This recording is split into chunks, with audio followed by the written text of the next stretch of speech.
በታሪክና በባህል የገዘፈ ታሪክ ያላት ኢትዮጵያ ለዓመታት የሐሳብ ልዩነትን በጠመንጃ አፈሙዝ ለመፍታት በሚደረግ ጥረት ሀገሪቱና ሕዝቧ ብዙ ዋጋ ከፍለዋል። የሐሳብ ልዩነት ተፈጥሯዊ ነው።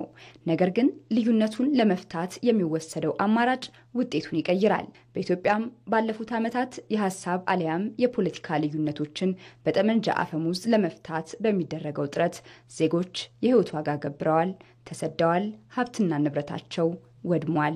አሁን ላይ የበለጸጉ ብለን የምንላቸው ሀገራት በአንድ ወቅት ባሳለፉት ግጭትና ጦርነት ትምህርት ወስደው ዛሬ ላይ ውይይት ብቸኛው መፍትሄ አድርገው ፊታቸውን ወደ ሀገራቸው ሁለንተናዊ እድገት አዙረዋል። ኢትዮጵያ የኔ ሐሳብ ብቻ ልክ ነው በሚል እሳቤ ጦር መማዘዙ የሀገሪቱን እድገት ጎትቷል፣ የዜጎችን ሕይወትም ነጥቋል። በጦርነት የሚጸና ሰላም የለምና ሐሳብን በሐሳብ የበላይነት መርታት፣ በልዩነት ውስጥ በጋራ ለማደግ መስራት ጊዜው የሚጠይቀው አማራጭ የሌለው መፍትሄ ነው። አሁን ላይ ልዩነት ቢኖር እንኳን ከራስ ይልቅ ሀገርን ማስቀደምና ለብሔራዊ ጥቅም መቆምን ጊዜው በእጅጉ ይጠይቃል። ሀገር ከትላንቷ ተምራ ህብረ ብሔራዊ አንድነቷን አስጠብቃ ትጓዝ ዘንድ ችግሮችን በውይይት ለመፍታት አሊያም በልዩነት ውስጥ በስምምነት ለመኖር በኢትዮጵያ ሀገራዊ ምክክር በሂደት ላይ ነው።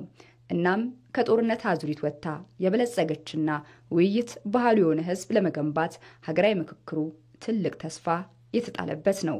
ዘላቂ ሰላም የሰፈነባት የበለጸገች ኢትዮጵያን ለትውልድ ለማሻገር ሰላም የሚጀምረው ከመወያየት ነውና ሁሉም ለዘላቂ ሰላም እውን መሆን የሐሳብ ልዩነትን በውይይት ብቻ መፍታትን ብቸኛ አማራጭ ሊያደርግ እንደሚገባም ይነሳል።